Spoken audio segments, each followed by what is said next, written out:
It's been a long break for 7 years. I think my last trip here was in year 2008. But I was coming for the year 2001 for the Young Global Leader for Tomorrow. And I think I remember I never heard about Davos when I came. But when I came to Switzerland, so many people demonstrated. It was such a horrible scene, and I asked them, what are they doing? They said anti globalization. And I said, why? Globalization is a great thing. Why people don't like it? And then we came all the way for 2 hours here. There's a machine gun, there's a people shaking ass. Oh god, is it a film or is it a prison? What is that? But when I joined the firm and the young global leader, I was thrilled by so many ideas. For the first 3 to 4 years, I learned what does globalization mean, what does cooperative citizenship mean, what does social responsibility mean, all these new ideas, and I saw many great leaders talking about leadership, and I benefited a lot.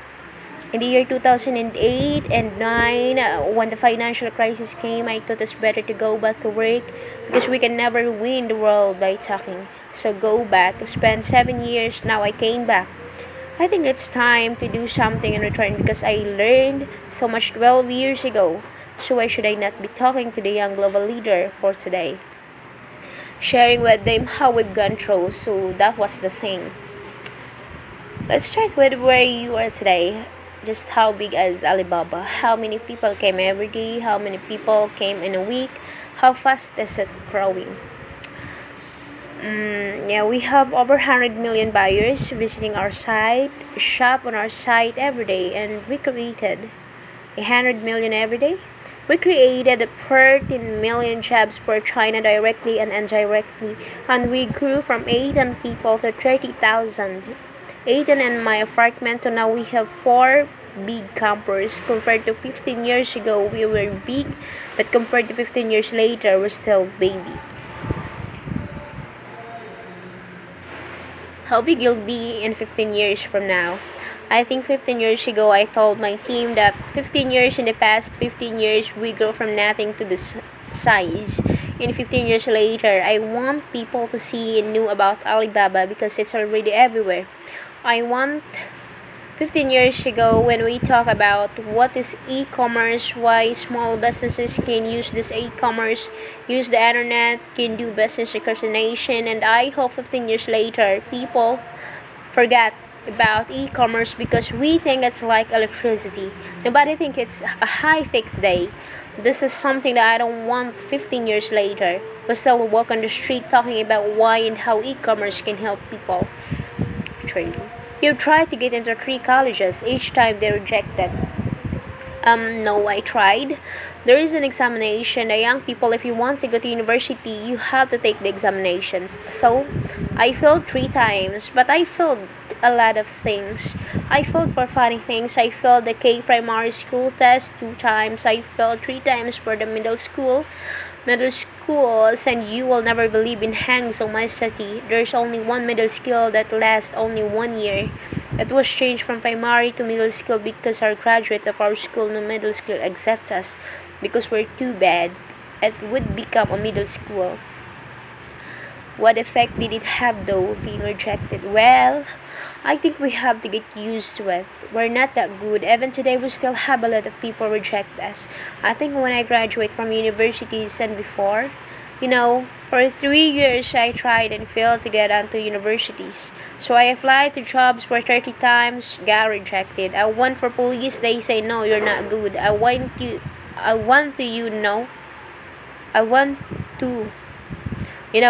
even the KFC, when KFC came to China, came to my city, 24 people went for the job, 23 people were accepted. I was the only guy. And we went for police, 5 people, 4 of them accepted. I was the only guy that never exhibit. So to me, being torn down, rejected. Oh, by the way, I told you that when I applied for Harvard, 10 times rejected, I knew I would be rejected. They're sorry now 10 times. You wrote them and said, I'd like to come to Harvard. Yeah. And then I told myself someday I should go teach there one day. I think I can be arranged. Richard Nixon came to Hangzhou. And after that, flowers flooded the place, and that's how he learned English. Yeah, I really like that. I don't know why at 12, 13 years old at that time, I suddenly fell in love with the language, English. And there is no place you can learn English at that time. There's no books, English books. So I went to Hangzhou Hotel, now called Hangzhou Shangri-La Hotel, because that was the hotel that received the foreign visitors. So every morning for 9 years, I showed them around as a free guide, and they taught me English. And I think that changed me today. I'm 100% made in China. I never got one day's training outside China. And when people talk to me and say, Jack, how can you speak English like that? Why do you sometimes talk like the Western guys? I think that was the 9 years this Western tourist opened my mind, because everything they told me was so different from the things I learned from the schools and from my parents. So now I have a habit. Whatever I see, whatever I read, I use my mind and think about doing business. Is that how my Yun became Jack Ma? Actually, Jack, the name was given by a lady in Venice. She's a tourist. She came here and she said, came to Hangzhou. We became friends. Mayan is so difficult to pronounce. So she said, do you have an English name? I said, no. Can you give me an English name? She said, okay. She said, my father's called Jack. My husband called Jack. What do you think about Jack? I said, good. So I've been using that for many years. First visit to America, 1995. In 1995, yeah, I came here for a project helping the local government to build up a highway. And you tried the internet. I tried the internet in Seattle, and in a building called the US Bank, and I don't know whether US Bank's still there or not, because it's a building. And my friend opened a small office which is like only 10% bigger than this room, under a lot of computers.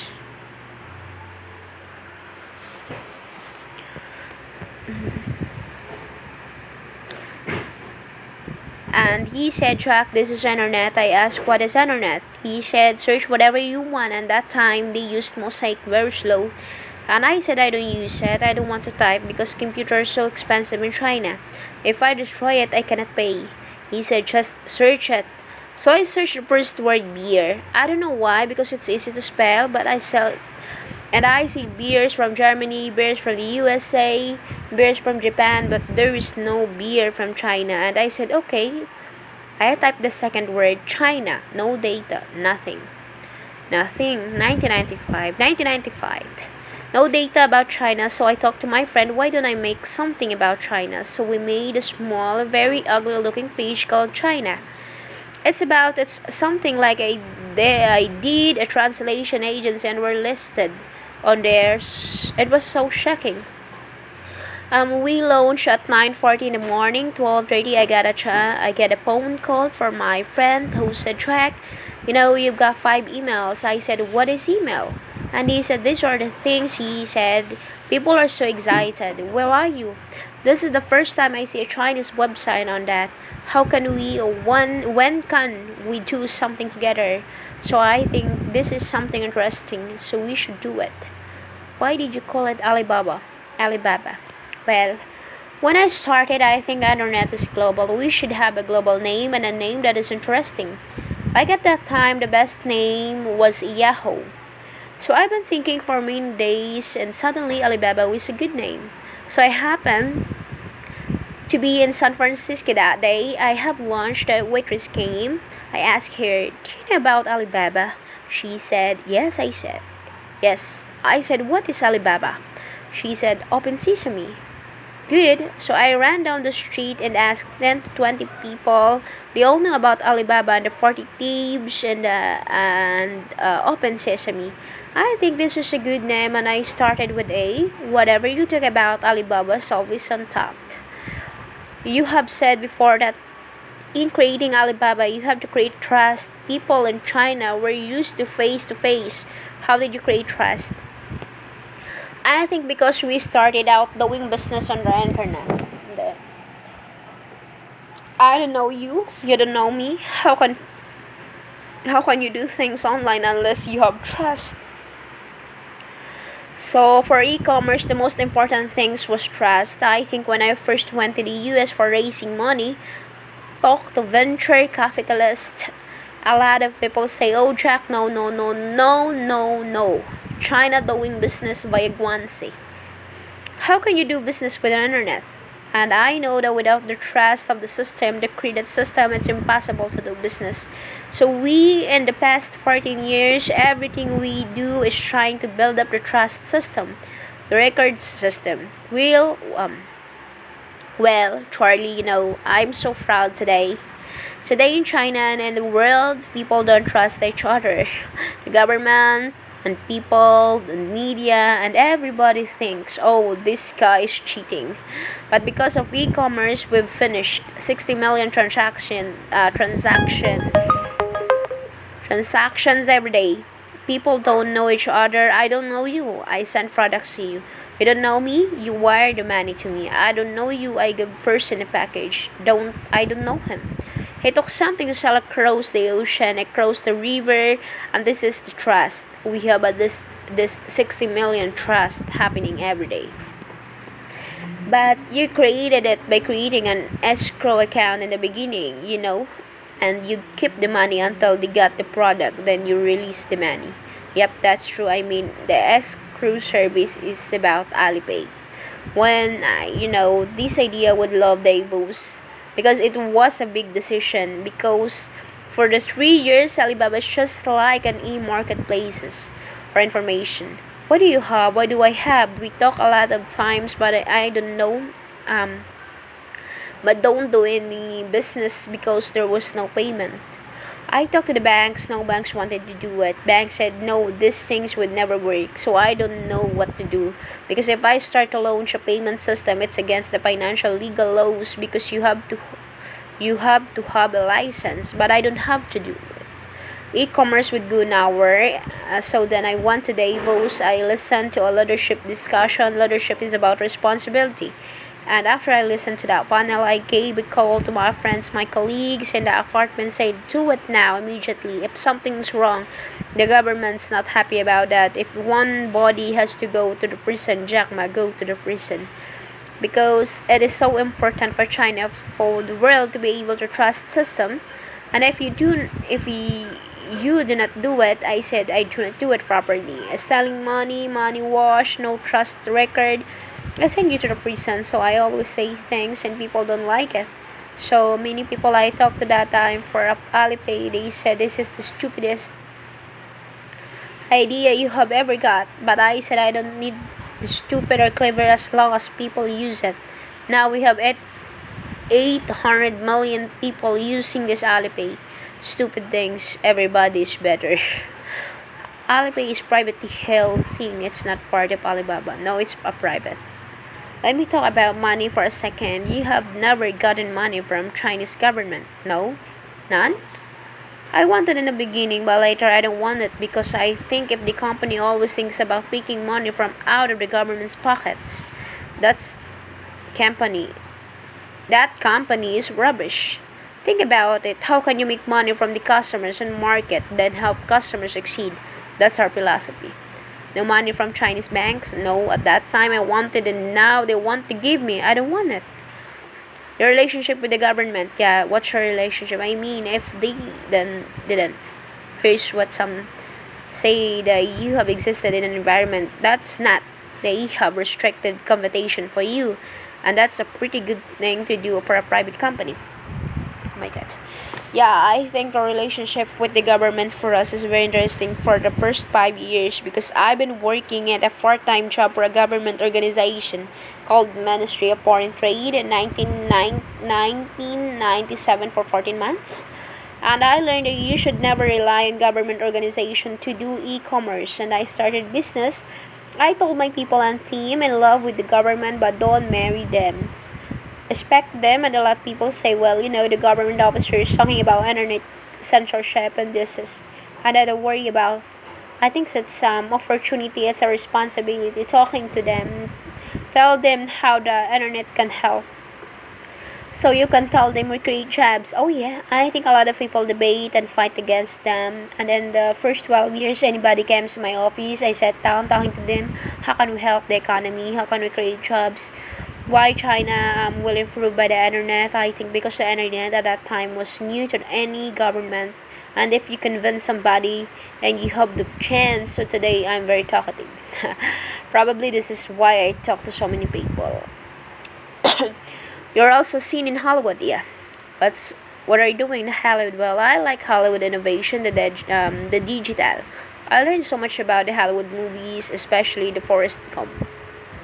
I love Forrest Gump. I love Forrest Gump. Why do you like him? Simple, never give up.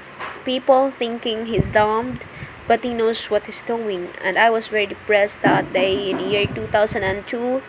Um, or 3 and the states when I no earlier than that I was very depressed when I could not find out a way for the internet. And then I watched the movie in my friend's home, Forrest Gump. When I saw him, I said, "This is the guy we should learn from. Believe what you're doing, love it. Whether people like it, don't like it, be simple." I like the word. Life is like a box of chocolate. You never know what you're gonna get, right? I never know what I would be here talking to you and talking to Charlie Rose. I never knew that today I meet it. I told my people in my apartment 15 years ago, guys, we have to work hard, not for ourselves. If we can be successful, 80% of the young people in China can be successful. We don't have a rich father, powerful uncle. We don't have $1 from bank, and sometimes from government. Just work as a team. So what do you worry about? I worry about today young people. A lot of the young people lose hope, lose vision, and start to complain because we also have the same period. Because when I get, it's not a good feeling being rejected by so many people. We're also depressed, but at least later we find that the world has a lot of opportunities. How you see the world, how you catch the opportunity, and Hollywood give me a lot of inspiration.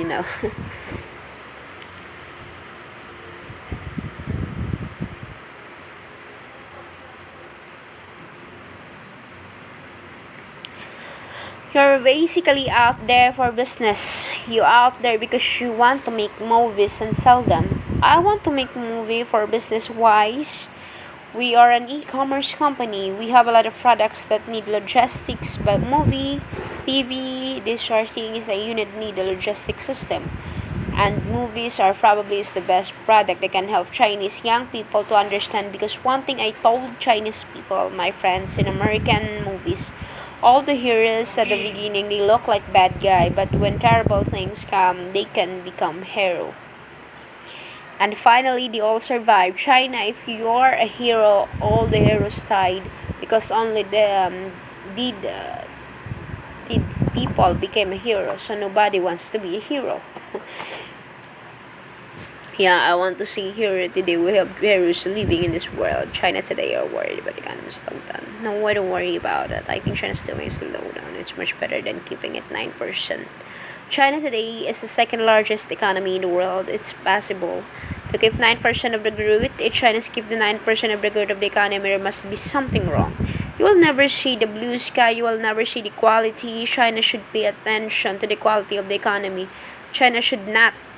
So if we have a lot of influence, like Hollywood movies things, we have sports this things, and the GDP way much better.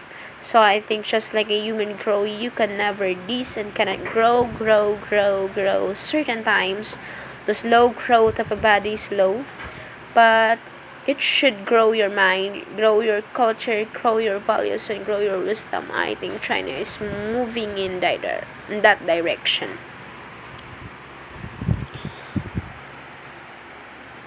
I think I'm done.